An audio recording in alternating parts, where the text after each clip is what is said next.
This particular yeast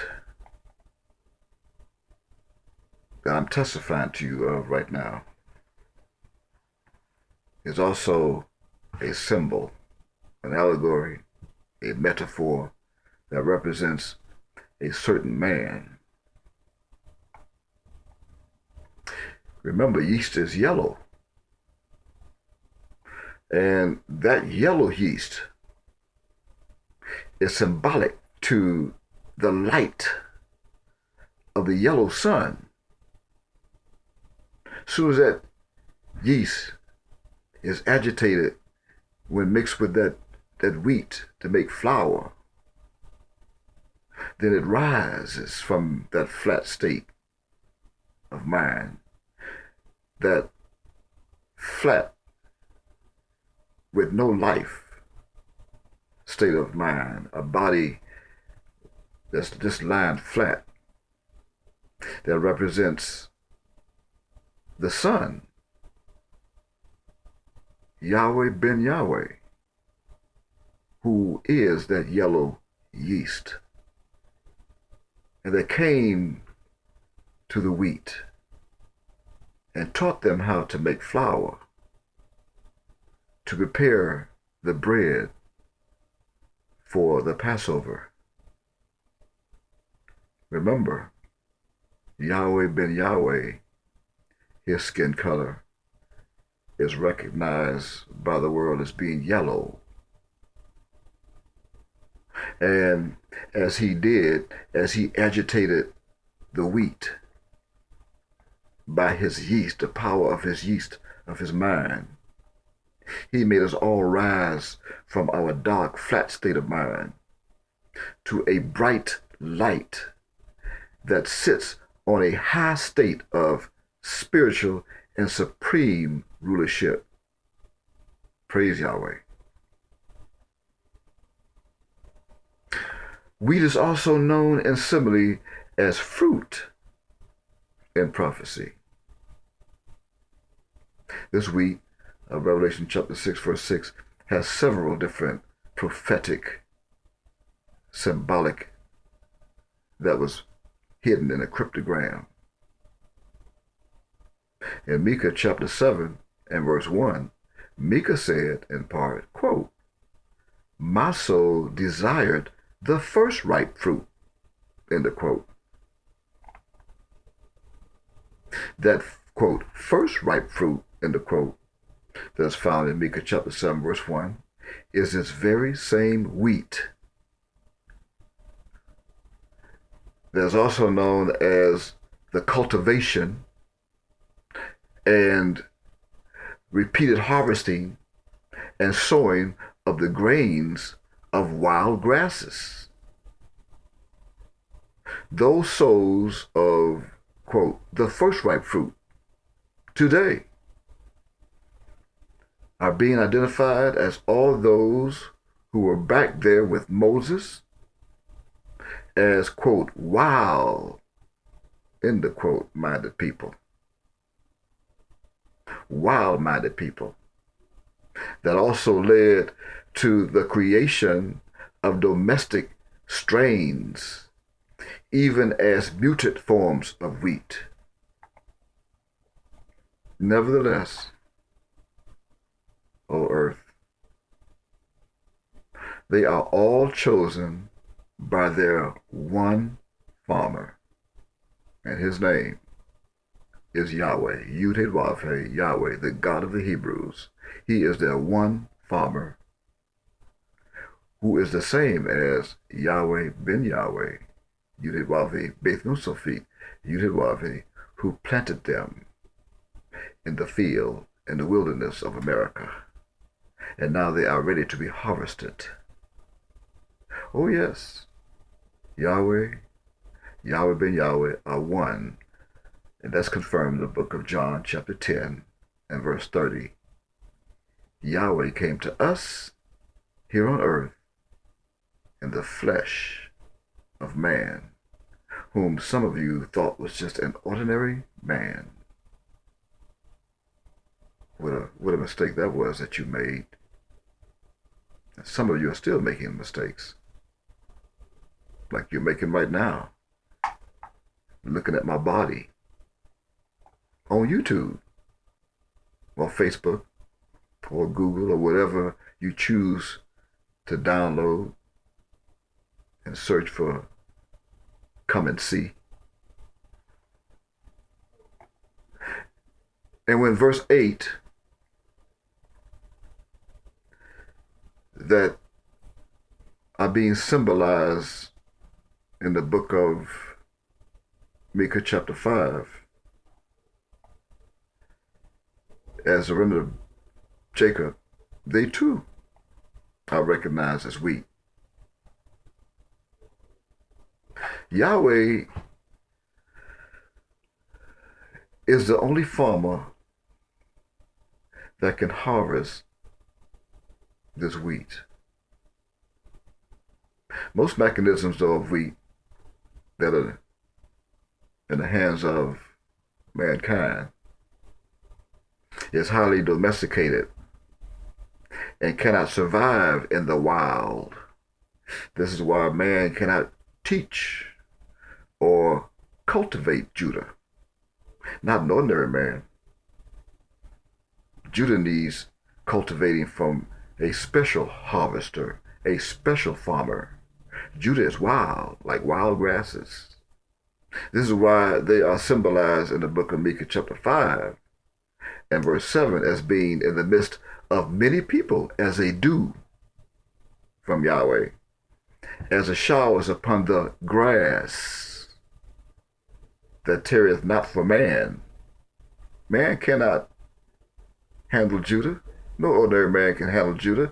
That tarrieth not for man. Go and read it. Micah chapter 5 and verse 7. You can read it. In fact, you can decipher this. You had the veil removed from your mind.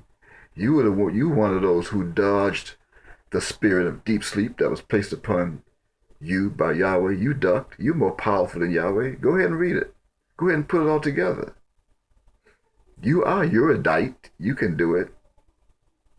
You can explain to us in Micah chapter 5 and verse 7 how Jacob is found in the midst of many people today as a dew from Yahweh, as a showers upon the grass, the wild grass that was back there in the days of Moses, that tarrieth not for man, nor waiteth. Some are so wild they don't even wait for the sun or the sons of men. They need a special farmer. That's why in verse 8, they are being symbolized as the remnant of Jacob, that is among the Gentiles in the midst of many people as a lion among the beasts of the forest, even as a young lion among the flocks of sheep. You got young lions walking around with sheep among the flocks of sheep. Yeah, I'm sure that everyone, all false preachers and false prophets, will listen to this recording. Many are going to just be listening. They won't be able to hear it. They'll be looking, but they won't see it. They'll be looking at me, but they won't see me. They're going to take this back now to their churches, their congregation, the church members, and they're going to preach this to their church members as if they were the ones who deciphered it. Go right ahead. Your part is waiting for you in the lake of fire. Will there be weeping? There will be weeping and gnashing of teeth. Those who will recognize the remnant of Jacob, that wild grass,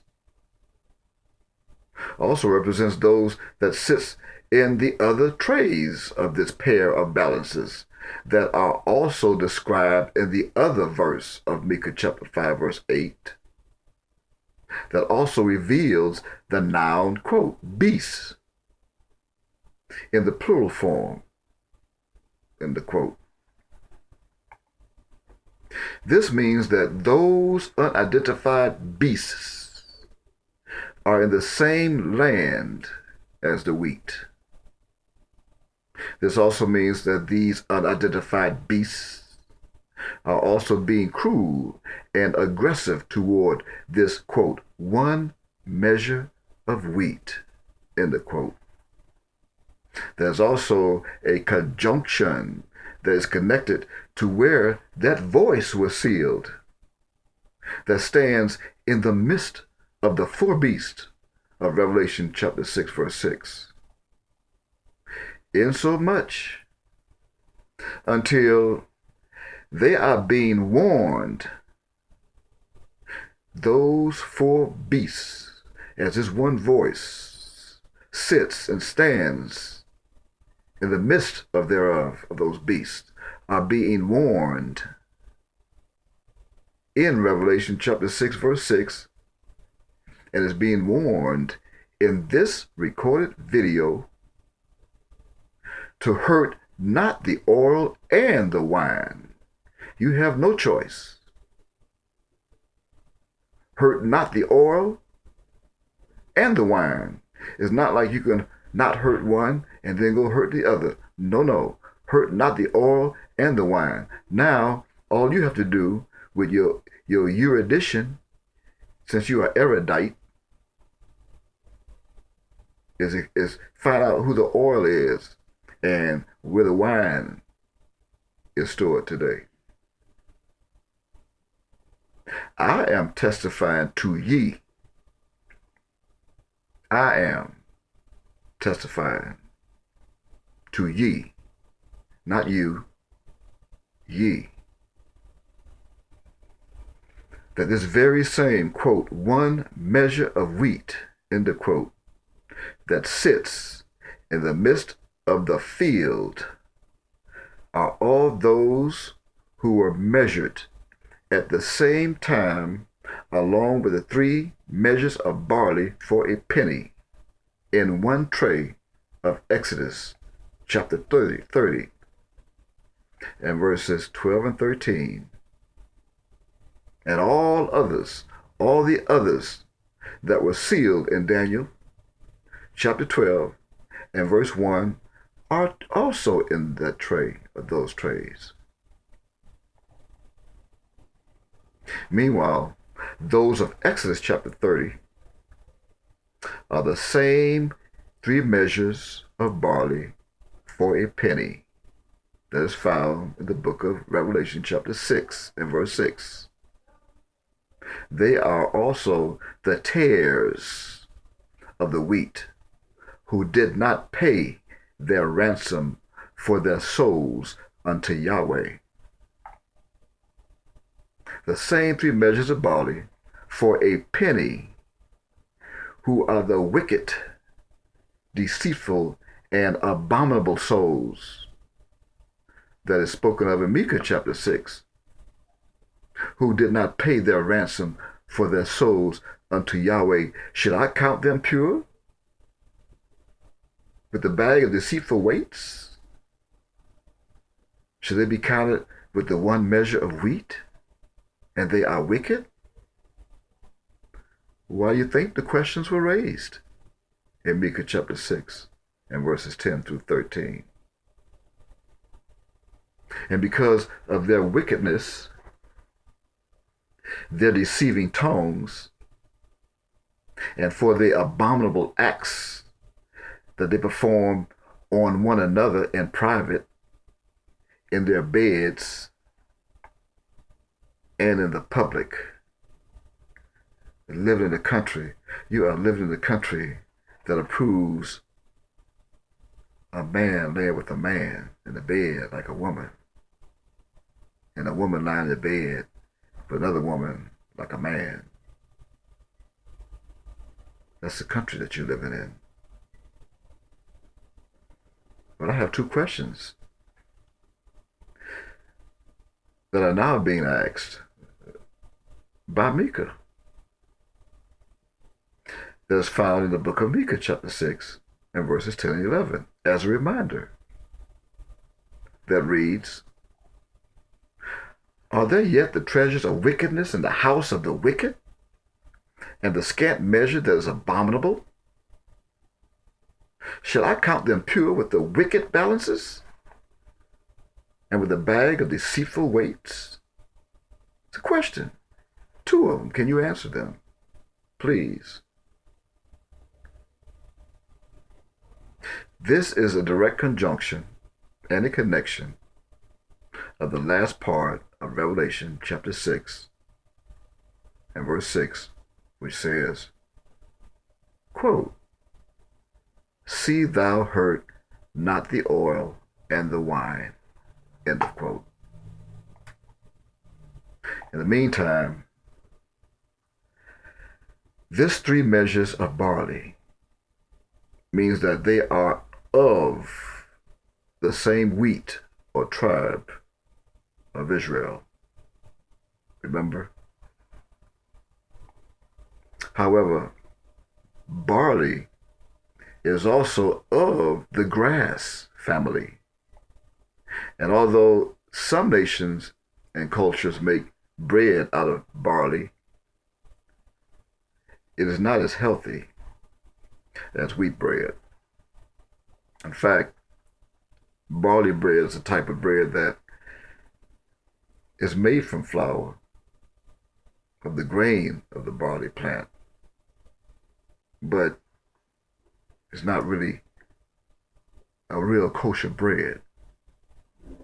For example, in the British Islands, is a type of bread is recognized as a type of bread which dates back to the Iron Age. And if you look it up, you'll discover that barley flour may not be as commonly used singly for baking as it once was, but it still can be found in health food stores and in some special baking stores in the British Islands. Barley bread is also it's known to be commonly blended in a smaller portion with wheat. That's how some of the barley, the 3 measures of barley, is going to try and mix with the wheat. But they will be separated. Some on the right hand of Yahweh, and then some on the left side of Yahweh, left hand. Nevertheless, they want to be mixed. The barley want to be mixed with the wheat to make conventional bread that is made by wheat flour, as if we can't tell the difference if some barley is mixed with the wheat.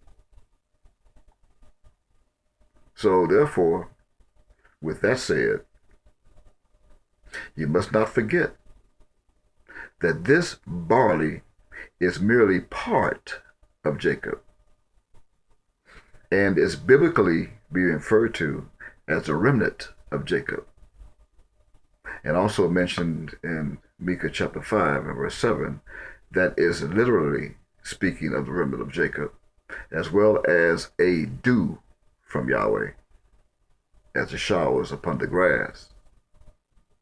And just for confirmation, that reads, and I'll quote it, that's Micah chapter 5 and verse 7, quote, "The remnant of Jacob shall be in the midst of many people, as a dew from Yahweh, as the showers upon the grass," end of quote. They are symbolized here, the remnant of Jacob, in allegory as grass in the midst of wheat. That's plenty of grass, like, quote, 3 measures, end of quote. A little wheat, like 1 measure. Nevertheless, this 3 measures of barley of Revelation chapter 6 and verse 6 is the completion of the 4th measure that must also be harvested, that also fulfills the pair of balances that beholds 4 trays.